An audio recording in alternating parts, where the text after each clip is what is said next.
Welcome back to my channel Anjali trends. ఎప్పుడు ఇంట్లోనే కూర్చుంటున్నాము, ఈసారి ఫ్యామిలీ అందరిని తీసుకొని ఎటైనా ట్రిప్కి వెళ్ళాల్సిందే అని అనిపిస్తుందా మీకు కూడా? మస్ట్ విజిట్ ప్లేస్ ఏదైనా ఉందంటే మృదురేశ్వర్ అండి. చాలా అంటే చాలా బాగుంటుంది టెంపుల్ విత్ బీచ్ అనమాట మూడు పక్కల. సో మరి ఎలా వెళ్ళాలి అని అనుకునే వాళ్ళకి ఈ వీడియో అయితే చాలా యూస్ఫుల్ అవుతుంది అనమాట. వీడియో అంతా స్కిప్ చేయకుండా చూడండి. హైదరాబాద్ టు మృదురేశ్వర్ ఎలా వెళ్ళాలి, ఛార్జెస్ ఎంత అయింది, మేము ఎక్కడ స్టే చేసాము, దర్శనం ఎలా అయింది, ఈ టెంపుల్ హిస్టరీ ఏంటిది అనేది అంతా ఈ వీడియోలో తెలుసుకుందాం. ఇంకా ఆలస్యం చేయకుండా వీడియోలోకి వెళ్ళిపోతే, మేమైతే ఇంటి దగ్గర నుంచి రైల్వే స్టేషన్కి అయితే వచ్చేసాము. యాక్చువల్గా మేము నాంపల్లి నుంచి హుబ్లీ రైల్వే స్టేషన్కి అయితే ట్రైన్ బుక్ చేసుకున్నాము. కాకపోతే నాంపల్లిలో ఎక్కకుండా అయితే బేగన్పేటలో ఎక్కామన్నమాట. ఏసీ అయితే దొరకలేదన్నమాట సీటు. సో నార్మల్ స్లీపర్ క్లాస్లో అయితే టికెట్ బుక్ చేసుకున్నాము. ఇంకా ట్రైన్ టైమింగ్స్ వచ్చేసి ఈవినింగ్ 4కి ఎక్కితే మార్నింగ్ 6కి అట్లా దిగినాం. కొంచెం హాఫ్ అన్ అవర్ లేట్ అయింది తప్ప ఇంకా ఓవర్గా అయితే లేట్ కాలేదు. ఇంకా ఆ రోజు డిన్నర్లోకి అయితే పులిహోర చేసేసుకుని వస్తే ఇంటి దగ్గరనే అది తినేసామన్నమాట. ఫైనల్లీ ఇక్కడ మార్నింగ్ 6:30 కల్లా హుబ్లీ రైల్వే స్టేషన్లో దిగాము. హలో ఎవ్రీవన్, ఇప్పుడు మనం హైదరాబాద్ కు మురుదేశ్వర్ ఎలా రావాలో సింపుల్ గా చెప్తాను. బుక్ చేసుకున్న ట్రైన్ వచ్చేసి హైదరాబాద్ డెక్కన్ నాంపల్లి స్టేషన్ నుంచి ట్రిపుల్ఎస్ హుబ్లీ వరకు బుక్ చేసుకున్నాం. ఇది స్లీపర్ క్లాస్ బుక్ చేసుకున్నాం. ఇది కాస్ట్ వచ్చేసి 450 రూపీస్. ఇప్పుడు మనం 6:30కి హుబ్లీ జంక్షన్ రీచ్ అయిపోయాం. ఇక్కడ నుంచి మురుదేశ్వర్ ఎలా వెళ్ళాలో మీకు చెప్తాను. కంటిన్యూగా వీడియో స్కిప్ చేయకుండా చూడండి.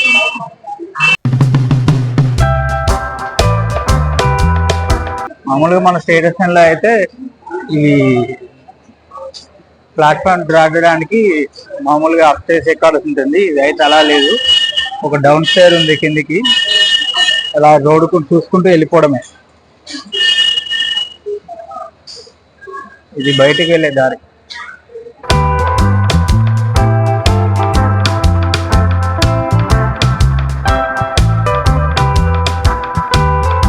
ఇదే కర్ణాటక రాష్ట్రంలోని ఫేమస్ దూద్సాగర్ వాటర్ ఫాల్స్. మనం గోవా వెళ్తే ఈ ట్రైన్ లో ఎక్కితే ఇది కనబడుతుంది. వాళ్ళ స్టేట్ కి సంబంధించింది ఏమేమి ఉన్నాయని వాళ్ళు టూరిజం వాళ్ళు పెట్టారు.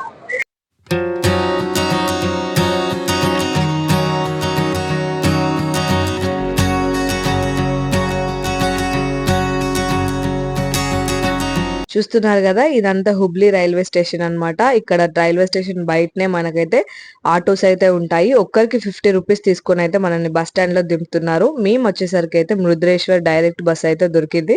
సో అదైతే ఎక్కేసి మేమైతే మృదురేశ్వర్ స్టార్ట్ అయిపోతున్నాము. ఇదంతా బస్ స్టాండ్ అన్నమాట. ఒకసారి మీకు చూపిస్తున్నాను. మన మృదురేశ్వర్ వచ్చేసి కర్ణాటక స్టేట్ కాబట్టి అక్కడంతా కన్నడలోనే మాట్లాడుతున్నారు అనమాట. అందుకే బస్సుకి ఆ బోర్డు కూడా అంతా కన్నడలోనే ఉందన్నమాట. మనం ఒకసారి వాళ్ళని డ్రైవర్స్ ని కానీ కండక్టర్స్ ని కానీ అడిగి ఒకసారి రీచెక్ చేసుకొని బస్ అయితే ఎక్కాలన్నమాట. ఇంకా మేము బస్ లో వెళ్తుంటే ఇదన్నమాట వ్యూ. మొత్తం ఘాట్ రోడ్ అన్నమాట. బస్సు డ్రైవర్ మాత్రం స్పీడ్ ఘోరం కొట్టిండు. ఎందుకంటే చాలా లాంగ్ జర్నీ అన్నమాట. హుబ్లీ బస్ స్టాండ్ నుంచి మనకు మృదురేశ్వర్ వెళ్ళడానికి 6 అవర్స్ పట్టింది అనమాట మాకు. మేము నియర్లీ 7కి ఎక్కితే మృదురేశ్వర్ రీచ్ అయ్యేసరికి 1:30 అయిందనమాట. ఘాట్ రోడ్ మొత్తం మలకలు ఉండేసరికి చాలా మంది బస్ లో వామిటింగ్ సెన్సేషన్ ఉండి వామిటింగ్ అయితే చేసుకున్నారు. అలా బస్ లో వెళ్తుంటే మనకైతే శరావతి నది కనిపిస్తుంది అనమాట. మేము అది చూసుకుంటూ అయితే బస్ లో వెళ్ళాము. మనకు బస్ ఛార్జెస్ వచ్చేసి ఒక్కరికి 250 పడింది అనమాట. అలా long journey 6 hour journey complete చేసుకొని అయితే మృదురేశ్వర్ రీచ్ అయ్యాము.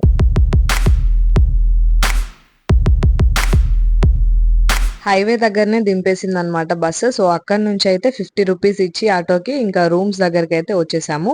ఇదన్నమాట మేము తీసుకున్న రూము. బయట అంతా వ్యూ ఇలా ఉంది.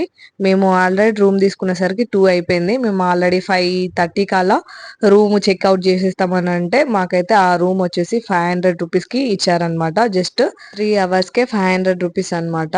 రూమ్ అంతా ఎలా ఉందో చిన్నగా రూమ్ టూర్ లాగా చేశాను, చూడండి.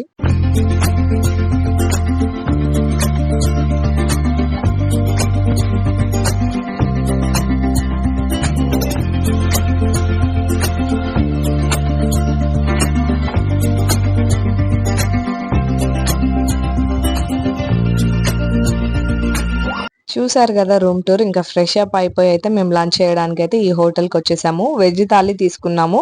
సింగిల్ ప్లేట్ 150 పడింది అనమాట. సో 2 ప్లేట్లు తీసేసుకుని అయితే తిని టెంపుల్ కి అయితే వచ్చేసాము. లంచ్ చేసి ఎందుకు వచ్చేసామంటే మేము ఆల్రెడీ వచ్చేసరికి 2 అయిపోయింది. టెంపుల్ క్లోజింగ్ టైం వచ్చేసి 1 to 3 అనమాట. సో టెంపుల్ ఓపెన్ అయ్యే టైంలో మనం ఫ్రెష్ అప్ అయ్యి లంచ్ చేసి వెళ్దాం నిమ్మలంగా అని చెప్పేసి ఫస్ట్ టైం మేము తినేసి వెళ్ళాము. సో ఇంకా అంతా అయినా కూడా ఇంకా 3 కాలేదు మేము ఫ్రెష్ అప్ అయ్యేసరికి కూడా అని చెప్పేసి ఇంకా ఇటు సైడ్ బోటింగ్ ఫిషింగ్ అంతా ఉంటాయి అదైతే చూస్తున్నాము. ఇక్కడ చేపలన్నీ పట్టి ఇట్లా ఎండబెడుతున్నారు అనమాట, ఎండు చేపల కోసం అని చెప్పేసి. ఇది ఒక సైడ్ బీచ్ అనమాట. ఇటంతా పడవలు బోట్స్ ఇంకా చేపలు పట్టేటి ఇదంతా ఉంది. ఇంకో సైడ్ అంతా ఆ టూరిజం పీపుల్స్ షాపింగ్ అదంతా ఉంటది అనమాట.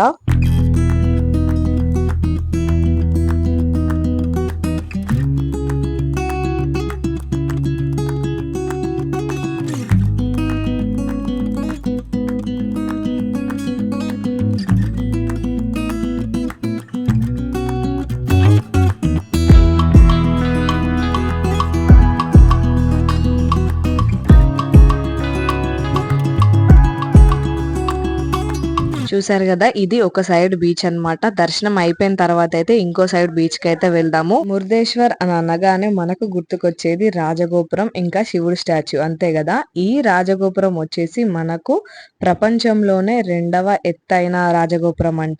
ఇండియాలో వచ్చేసి మొదటిదట. సో అంత ఎత్తైన రాజగోపురం అయితే ఇక్కడ ఉంటది. మొత్తం 21 అంతస్తులుగా అయితే ఈ రాజగోపురం ఉంది. మనం లిఫ్ట్ లో 17 అంతస్తుల వరకు అయితే ఎక్కొచ్చు. సో అది దర్శనం అయిన తర్వాత అయితే వెళ్దాము. ఇక్కడ టెంపుల్ బయట ఇది అన్నమాట వ్యూ. చాలా ప్లెజెంట్ గా చాలా స్పేషియస్ గా అయితే ఉంటది. సో ఈ గోపురం నుంచి వెళ్తే మనకు మెయిన్ టెంపుల్ అయితే ఉంటది అనమాట. సో టెంపుల్ లోకి వెళ్దాం రండి.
చూస్తున్నారు కదా ఇదంతా టెంపుల్ లోపల అన్నమాట. ఒక గర్భగుడి తప్ప ఇంకా మిగతా టెంపుల్ అంతా మాక్సిమం వీడియోలో అయితే కవర్ చేశాను. ఇక్కడైతే మేము దర్శనం కంప్లీట్ చేసుకొని ఇంకా శివుడి స్టాచ్యూ దగ్గర కోసం అయితే వెళ్తున్నాము. ఇంకా ఇట్లా పైకి ఎక్కుతుంటే వ్యూ అయితే చాలా బాగా అనిపిస్తుంది అనమాట.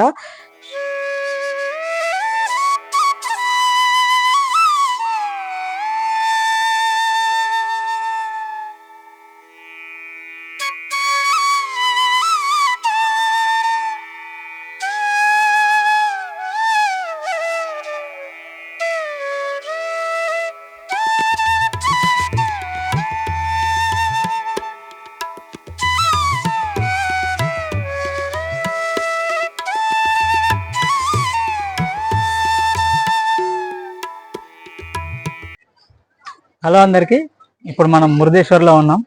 హుబ్లీ నుంచి డైరెక్ట్ మురుదేశ్వర్ బస్సెస్ అనేవి ఉంటాయి, కాకపోతే తక్కువగా ఉంటాయి. మురుదేశ్వర్ రీచ్ అవ్వాలంటే ఫస్ట్ అంకోలాకి వెళ్ళాలి. అంకోలా నుంచి మళ్ళీ మురుదేశ్వర్ బస్సులు ఉంటాయి. లేదా కుంటా వెళ్ళే బస్సు పట్టుకున్నా కూడా కుంటా వరకు రావచ్చు. కుంటా నుంచి మళ్ళీ మురుదేశ్వర్కి బస్సెస్ ఉంటాయి. కుంటాకు వచ్చేసి కాస్ట్ వచ్చేసి 150 రూపీస్ పర్ హెడ్. అండ్ కుంటా నుంచి ఇటు వచ్చేసి 30 రూపీస్ పర్ హెడ్. 200లో మీరు సింపుల్గా మురుదేశ్వర్ టెంపుల్కి రీచ్ కావచ్చు. ఈ టెంపుల్ యొక్క ప్రత్యేకత 3 పక్కల అరేబియా సముద్రం ఉంటుంది, మధ్యలో ఈ యొక్క టెంపుల్ ఉంటుంది. ఇది రావణాసురుని యొక్క అమితమైన తపస్సుకి మెచ్చి శివుడే ఆత్మలింగం స్వయంగా ఇచ్చాడు. అయితే ఈశ్వరుడు ఆత్మలింగాన్ని మిస్యూజ్ చేస్తారని చెప్పి దానికి ఒక రిస్ట్రిక్షన్ పెడతాడు, ఒక పాయింట్ పెడతాడు. ఏంటంటే నువ్వు శివలింగం ఇంటికి తీసుకెళ్లేంత వరకు కింద పెట్టొద్దని చెప్తారు. అప్పుడు విష్ణు యొక్క మాయతోని సాయంత్రం అయ్యేటట్టు చీకటి పడేటట్టు చేస్తాడు. అప్పుడు రావణాసురుడు ఏం చేస్తాడంటే అయ్యో చీకటి పడింది కదా అని చెప్పి సంధ్యావందనం చేసుకోవాలని చెప్పి శివలింగం కింద పెట్టకూడదు కదా, ఎవరికి ఇవ్వాలి అని వెతుకుతూ ఉంటే వినాయకుడే బాలుని రూపంలో వచ్చి అక్కడ ఉంటే రావణాసురుడు వచ్చి అతనికి వినాయకునికి ఈ ఆత్మలింగం ఇస్తాడు. ఇచ్చి నేను సంధ్యావందనం చేసుకొని వస్తా, నువ్వు పట్టుకొని ఉండు అని చెప్తాడు. అప్పుడు వినాయకుడు ఏం చేస్తాడంటే అక్కడనే ఆత్మలింగాన్ని కింద పెట్టేసి అతను మాయమైపోతాడు. సంధ్యావందనం వచ్చిన తర్వాత రావణాసురుడు వచ్చి ఆ యొక్క శివలింగాన్ని లేపితే అసలు లేవదన్నట్టు. చాలా కోపోద్రుడైన రావణాసురుడు దాన్ని గట్టిగా ఇలా అనడుతోనే అది పగిలిపోయి 5 ముక్కలుగా మారుతుంది. అలాంటిది ఒకటి 5 పుణ్యక్షేత్రాలు ఏర్పడతాయి. ఇందులో ఒక ముక్క పడుతుంది, అదే మురుదేశ్వర టెంపుల్.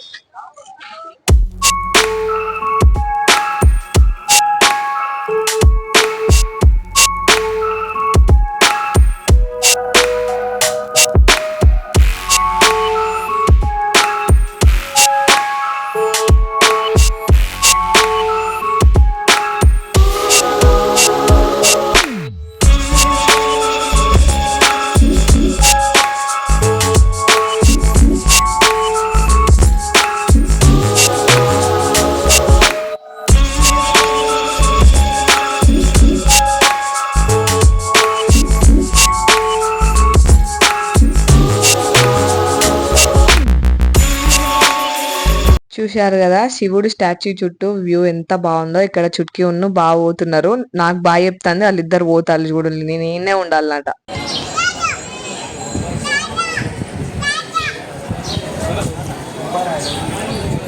మనకి ఇక్కడ శివుడు స్టాచ్యూ కింద అయితే చిన్న టెంపుల్ ఉంటది, దాన్నే భూ కైలాస్ అంటారు. ఇక్కడ అయితే టెంపుల్ హిస్టరీ అంతా ఆర్ట్ రూపంలో చెప్తారు ఇలా. సో అలా అన్ని చూసేసి ఇంకా రాజగోపురం ఎక్కడానికి లిఫ్ట్ ఎక్కడానికి అయితే వచ్చేసాము. నేను చెప్పాను కదా 17th ఫ్లోర్ వరకు అయితే ఎక్కొచ్చు. టోటల్ 21 ఫ్లోర్స్ లో కాస్ట్ వచ్చేసి 20 రూపీస్ ఒక్కరికైతే. ఇంకా మనం ఫైనల్ గా 17th ఫ్లోర్ వరకు అయితే వచ్చేసాము. ఇక్కడ నుంచి మన టెంపుల్ చుట్టుపక్కల వ్యూ అంతా కనిపిస్తుంది చూడండి. ఇది వచ్చేసి మన టెంపుల్ ఫ్రంట్ సైడ్, గోపురం సైడ్. ఇంకా ఇదొక సైడ్ అనమాట. ఇది మేము ఫస్ట్ వెళ్ళాం కదా, షిప్స్ ఎక్కువ ఉన్నాయి, ఫిషింగ్ అంతా జరుగుతుంది అని, ఆ సైడ్ అనమాట. ఇంకా ఇది గోపురం నుంచి వెనకాలకి శివుడు స్టాచ్యూ కనిపిస్తుంది కదా మనకు, అక్కడ వ్యూ అనమాట. చాలా ప్లెజెంట్ గా అయితే ఉంటది. 3 దిక్కుల సముద్రం, మధ్యలో ఇలా శివుడు, ఎత్తైన గోపురం, అద్భుతమైన ప్లేస్ అనమాట. అందుకే ఇది మస్ట్ విజిట్ ప్లేస్ అని అయితే అన్నాను. ఇంకొక సైడ్ బీచ్ అంతా ఇట్లా టూరిస్టులు అంతా ఉంటారనమాట. షాప్స్ ఇంకా బీచ్ లా పబ్లిక్ ఫుల్ గా ఆడేస్తా ఉంటారు. ఇదే అనమాట గోపురం పై నుంచి వ్యూ.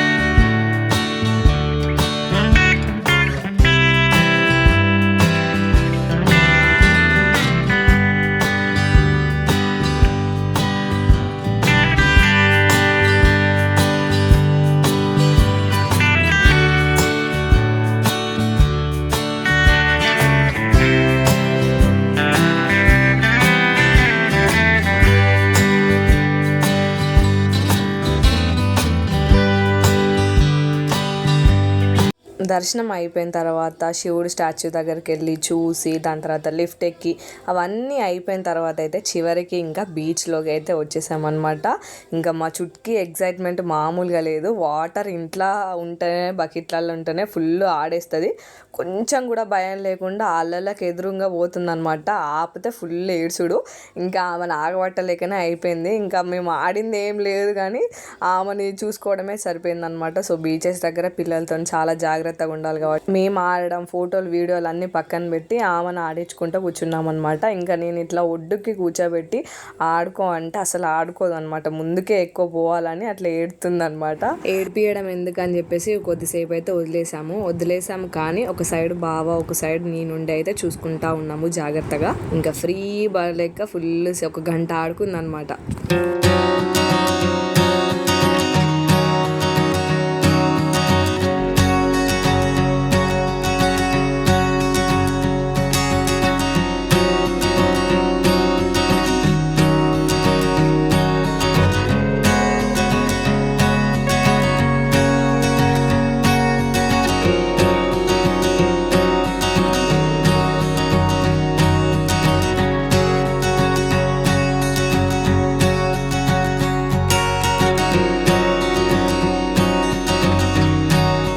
ఇంకా అలా బీచ్లో కొద్దిసేపు టైం స్పెండ్ చేసి అయితే ఇంకా రూమ్కి వచ్చేసి మళ్ళీ ఫ్రెష్ అప్ అయిపోయి మృద్రేశ్వర్ నుంచి గోకర్ణకు అయితే మా జర్నీ అయితే స్టార్ట్ చేసాము.